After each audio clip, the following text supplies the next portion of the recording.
আউযু বিল্লাহি মিনাশ শাইতানির রাজিম বিসমিল্লাহির রহমানির রহিম। সূরা সদ এর ১ থেকে ৮৮ আয়াতের বাংলা অনুবাদ। ১। সদ। উপদেশপূর্ণ কোরআনের শপথ, এটা সত্য। ২। কিন্তু কাফিররা আত্মম্ভরিতা আর বিরোধিতায় নিমজ্জিত। ৩। তাদের পূর্বে আমি কত মানব গোষ্ঠীকে ধ্বংস করে দিয়েছি, অবশেষে তারা ক্ষমা লাভের জন্য আত্মচিৎকার করেছিল, কিন্তু তখন পরিত্রাণ লাভের আর কোনো অবকাশই ছিল না। ৪। আর তারা এ ব্যাপারে বিস্ময় বোধ করল যে তাদের কাছে তাদেরই মধ্য হতে একজন সতর্ককারী এসেছে। কাফিরগণ বলল, এটা একটা জাদুকর মিথ্যুক। ৫। সে কি সব ইলাহকে এক ইলাহ বানিয়ে ফেলেছে? এটা বড়ই আশ্চর্য ব্যাপার তো। ৬। তাদের প্রধানরা প্রস্থান করে এই বলে যে, তোমরা চলে যাও আর অবিচলিত চিত্তে তোমাদের ইলাহদের পূজায় লেগে থাকো। অবশ্যই এ ব্যাপারটির পেছনে অন্য উদ্দেশ্য আছে। ৭। এমন কথা তো আমাদের নিকট অতীতের মিল্লাতগুলো থেকে শুনিনি, এটা শুধু একটা মন গড়া কথা। ৮। আমাদের মধ্যে তার কাছেই কি বাণী পাঠানো হয়েছে? আসলে তারা আমার বাণীতে সন্দিহান, তার কারণ তারা এখনো আমার শাস্তির স্বাদ পায়নি। ৯। রহমতের ভাণ্ডার আছে আমার কাছে, তার থেকে যাকে যতখানি ইচ্ছে আমি দেই। তাদের কাছে কি তোমার প্রতিপালকের রহমতের ভাণ্ডার আছে, যিনি মহাপ্রতাপশালী অসীম দাতা? ১০। কিংবা আকাশ ও পৃথিবী এ দুই এর মাঝে যা আছে তার সর্বময় ক্ষমতা কি তাদের আছে? তাহলে তারা বিশ্ব পরিচালনার উচ্চ স্থানে উঠে পড়ুক। ১১। আরবের কাফিরদের সম্মিলিত বাহিনীর এই দলটি এখানেই, অর্থাৎ এই মক্কা নগরীতেই একদিন পরাজিত হবে। ১২। তাদের পূর্বে নূহের জাতি আদ ও বহু সেনা শিবিরের অধিপতি ফেরাউনও রাসূলদেরকে মিথ্যে বলে অস্বীকার করেছিল। ১৩। আর সামুদ, লুত জাতি ও আইকাবাসী, এরা ছিল বিরাট বিরাট দল। ১৪। এদের কেউই এমন নয় যারা রাসূলদেরকে অস্বীকার করেনি, ফলে তাদের উপর আমার শাস্তি হয়েছিল অবধারিত। ১৫। আজ এই লোকেরা তো প্রচণ্ড একটা বিস্ফোরণের অপেক্ষায় আছে, তা যখন ঘটবে তাতে কোনো বিরাম থাকবে না। ১৬। এরা বলে, হে আমাদের প্রতিপালক, হিসাবের দিনের আগেই আমাদের প্রাপ্য শাস্তি আমাদেরকে তাড়াতাড়ি দিয়ে দিন। ১৭। এরা যা বলে তা তুমি ধৈর্য ধারণ করো, আর আমার বান্দা দাউদের কথা স্মরণ করো, সে ছিল শক্তি সামর্থ্যের অধিকারী আর বড়ই আল্লাহর দিকে প্রত্যাবর্তনকারী। ১৮। আমি পর্বতমালাকে কাজে নিয়োজিত করেছিলাম, তারা তার সঙ্গে সকাল সন্ধ্যা আমার পবিত্রতা ও মহিমা ঘোষণা করত। ১৯। আর পাখিরা সমবেত হতো, সকলেই তার সঙ্গে আল্লাহর অভিমুখী হতো তাসবিহ করার মাধ্যমে। ২০। আমি তার রাজত্বকে সুদৃঢ় করেছিলাম, আর তাকে দিয়েছিলাম জ্ঞান বুদ্ধি বিচক্ষণতা আর বিচার কার্য ও কথাবার্তায় উত্তম সিদ্ধান্ত দানের যোগ্যতা। ২১। বিবাদমান লোকদের কথা তোমার কাছে পৌঁছেছে কি, যখন তারা প্রাচীর ডিঙিয়ে ইবাদতখানায় আসলো? ২২। যখন তারা দাউদের কাছে প্রবেশ করল, তাদেরকে দেখে সে ভয় পেয়ে গেল। তারা বলল, ভয় করবেন না, আমরা বিবাদের দুপক্ষ, আমাদের একে অপরের উপর জুলুম করেছে, কাজেই আমাদের মাঝে ন্যায্য বিচার করে দিন, অবিচার করবেন না, আর আমাদেরকে সোজা পথের নির্দেশ দিন। ২৩। এ হচ্ছে আমার ভাই, এর আছে ৯৯টা দুম্বি, আর আমার আছে মাত্র একটা দুম্বি, তবুও সে বলে, এটি আমার তত্ত্বাবধানে দিয়ে দাও, আর সে যুক্তি তর্কে আমাকে পরাস্ত করেছে। ২৪। দাউদ বলল, তোমার মাত্র একটি দুম্বিকে তার দুম্বির পালে যুক্ত করার দাবি করে সে তোমার প্রতি জুলুম করেছে। শরিকদের অধিকাংশই সত্যি পরস্পরের প্রতি বাড়াবাড়ি করে, কিন্তু যারা ঈমান আনে আর সৎ আমল করে তারা ব্যতীত। এদের সংখ্যা খুবই কম। দাউদ বুঝতে পারল আমি তাকে পরীক্ষা করেছি। তখন সে তার প্রতিপালকের কাছে ক্ষমা প্রার্থনা করল, সাজদায় লুটিয়ে পড়ল ও তার পানে ফিরে আসলো। 25। তখন আমি তার সে অপরাধ ক্ষমা করে দিলাম। তার জন্য আমার কাছে অবশ্যই আছে নৈকট্য আর উত্তম প্রত্যাবর্তন স্থল। 26। হে দাউদ, আমি তোমাকে পৃথিবীতে আমার প্রতিনিধি করেছি, কাজেই তুমি মানুষের মধ্যে ন্যায়পরায়ণতার সঙ্গে শাসন বিচার পরিচালনা করো এবং প্রবৃত্তির অনুসরণ করো না, কেননা তা তোমাকে আল্লাহর পথ হতে বিচ্যুত করে ফেলবে।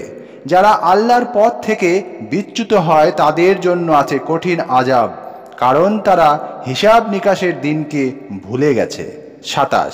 আমি আকাশ, পৃথিবী ও এ দুয়ের মাঝে যা আছে তা অনর্থক সৃষ্টি করিনি। এরকম ধারণা তো কাফিররা করে, কাজেই কাফিরদের জন্য আছে আগুনের দুর্ভোগ। 28। যারা ঈমান আনে আর সৎ কাজ করে তাদেরকে কি আমি ওদের মতো করব যারা দুনিয়াতে বিপর্যয় সৃষ্টি করে?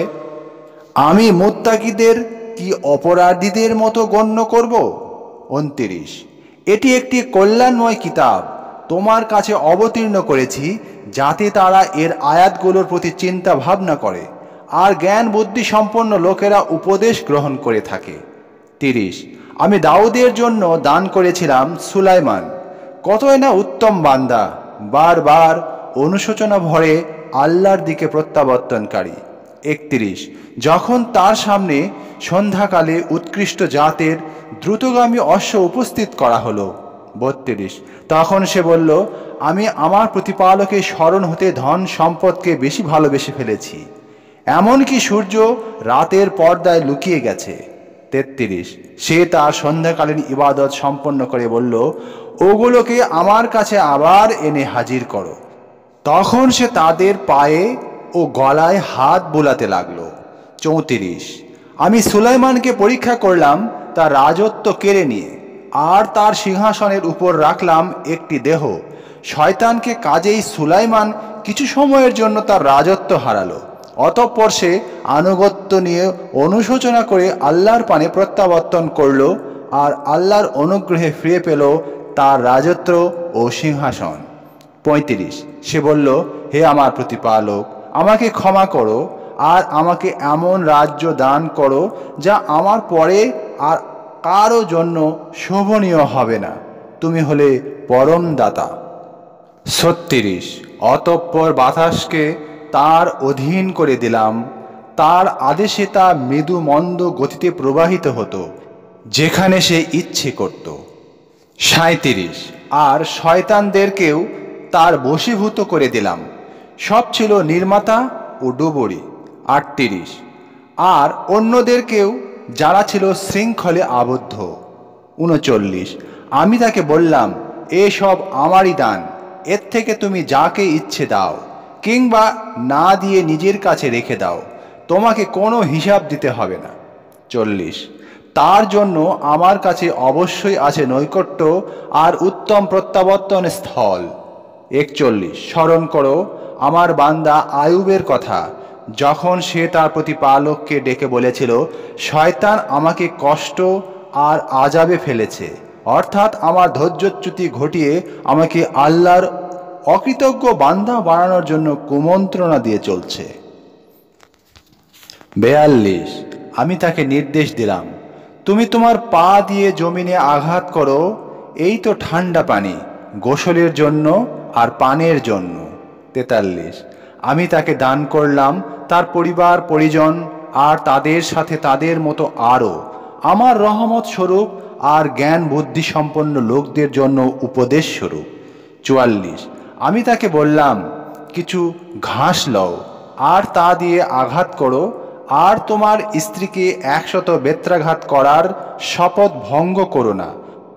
আমি তাকে পেয়েছিলাম পূর্ণ ধৈর্যশীল, কতই না উত্তম বান্দা, প্রকৃতই আল্লাহ অভিমুখী। 45। স্মরণ করো আমার বান্দা ইব্রাহিম, ইসহাক ও ইয়াকুব এর কথা, তারা ছিল শক্তি ও সূক্ষ্মদর্শিতার অধিকারী। 46। বস্তুত আমি তাদেরকে বৈশিষ্ট্য মণ্ডিত করেছিলাম এক বিশেষ বৈশিষ্ট্যে, তা হল পরলোকের স্মরণ। 47। আমার দৃষ্টিতে তারা ছিল আমার বাছাইকৃত উত্তম বান্দাদের অন্তর্ভুক্ত। 48। স্মরণ করো ইসমাইল, ইয়াসা ও জুলকিফলের কথা, এরা সবাই ছিল উত্তমদের মধ্যে গণ্য। 49। এ হচ্ছে স্মৃতিচারণ, মোত্তাকিদের জন্য অবশ্যই আছে উত্তম প্রত্যাবর্তন স্থল। 50। চিরস্থায়ী জান্নাত, তাদের জন্য উন্মুক্ত দ্বার। 51। সেখানে তারা হেলান দিয়ে বসবে, চাইবে প্রচুর ফল মূল আর পানীয়। 52। আর তাদের পাশে থাকবে সতীসাধ্যী সংযত নয়না সমবয়স্কা রমণীগণ। 53। এসব হলো যা তোমাদেরকে হিসাবের দিনে দেওয়ার ওয়াদা দেওয়া হচ্ছে। 54। এ হলো আমার দেওয়া রিজিক, যা কখনো ফুরাবে না। 55। সত্য বটে, এসব মুত্তাকিদের জন্য, আর আল্লাহদ্রোহীদের জন্য অবশ্যই আছে নিকৃষ্ট প্রত্যাবর্তন স্থল। 56। জাহান্নাম, সেখানে তারা জ্বলবে, কতই না নিকৃষ্ট বিশ্রামস্থল। 57। সত্য বটে, এসব আল্লাহদ্রোহীদের জন্য, কাজেই সেখানে তারা পান করুক ফুটন্ত পানি ও রক্তপুঞ্জ। 58। এ ধরনের আরও অন্যান্য শাস্তি যা তাদের জন্য যথোপযুক্ত। 59। নিজেদের একদল অনুসারীকে জাহান্নামের দিকে আসতে দেখে জাহান্নামীরা বলাবলি করবে, এই তো এক বাহিনী তোমাদের সঙ্গে এসে প্রবেশ করছে, তাদের জন্য নেই কোনো সংবর্ধনা, তারা আগুনে জ্বলবে। 60। অনুসারীরা বলবে, না, বরং তোমরাই জ্বলে মরো, তোমাদের জন্যও নেই কোনো অভিনন্দন, আমাদের জন্য এ ব্যবস্থা আগে তোমরাই করে দিয়েছ, কতই না নিকৃষ্ট এই আবাসস্থল। 61। তারা বলবে, হে আমাদের প্রতিপালক, আমাদের জন্য যে এ ব্যবস্থা এনে দিয়েছে তাকে জাহান্নামে দ্বিগুণ শাস্তি দাও। 62। তারা বলবে, ব্যাপার কি, আমরা যে লোকগুলোকে দুনিয়ায় খুব খারাপ বলে গণ্য করতাম তাদেরকে তো দেখছি না। 63। আমরা কি তাদের সঙ্গে অযথায় ঠাট্টা বিদ্রূপ করতাম, না তাদের ব্যাপারে আমাদের দৃষ্টিভ্রম ঘটেছে, অর্থাৎ তারা হয়তো জাহান্নামে আছে কিন্তু আমাদের চোখ তাদেরকে দেখতে পাচ্ছে না। 64। এটা নিশ্চিত সত্য, জাহান্নামের বাসিন্দাদের এই বাগবিতণ্ডা। 65। বলো, আমি তো কেবল একজন সতর্ককারী, সর্বভৌম অপ্রতিরোধ্য এক ও একক আল্লাহ ছাড়া সত্য কোনো ইলাহ নেই। 66। যিনি আকাশ ও পৃথিবী এবং এ দুয়ের মাঝে যা আছে সব কিছুর প্রতিপালক, যিনি মহাপরাক্রমশালী, বড়ই ক্ষমাশীল। 67। বলো, এটা এক ভয়ানক সংবাদ। 68। যার থেকে তোমরা মুখ ফিরিয়ে নিচ্ছ। 69। বলো, আমি ঊর্ধ্ব জগতের কোনো জ্ঞান রাখি না যখন তারা অর্থাৎ ফেরেশতারা বাদানুবাদ করছিল। 70। আমার কাছে ওহী করা হয়েছে যে আমি কেবল একজন স্পষ্ট সতর্ককারী। 71। স্মরণ করো যখন তোমার প্রতিপালক ফেরেশতাদেরকে বললেন, আমি কাদা থেকে মানুষ সৃষ্টি করতে যাচ্ছি। 72। আমি যখন তাকে সঠিকভাবে বানিয়ে ফেলব আর তার ভিতরে আমার রূহ ফুঁকে দেব, তখন তোমরা তার সামনে সাজদায় পড়ে যাবে। 73। তখন ফেরেশতারা সবাই সেজদা করল। 74। ইবলিস ছাড়া, সে অহংকার করল আর কাফিরদের অন্তর্ভুক্ত হয়ে গেল। 75। আল্লাহ বললেন, হে ইবলিস, আমি যাকে নিজ হাতে সৃষ্টি করলাম তাকে সেজদা করতে কিসে তোমাকে নিষেধ করল? তুমি কি দম্ভ দেখালে, না তুমি খুব উচ্চ মানের অধিকারী হয়েছ? 76। সে বলল, আমি তার চেয়ে উত্তম, আপনি আমাকে আগুন থেকে সৃষ্টি করেছেন আর তাকে সৃষ্টি করেছেন মাটি থেকে। 77। তিনি বললেন, তাহলে তুমি এখান থেকে বেরিয়ে যাও, তুমি হলে লাঞ্ছিত বিতাড়িত।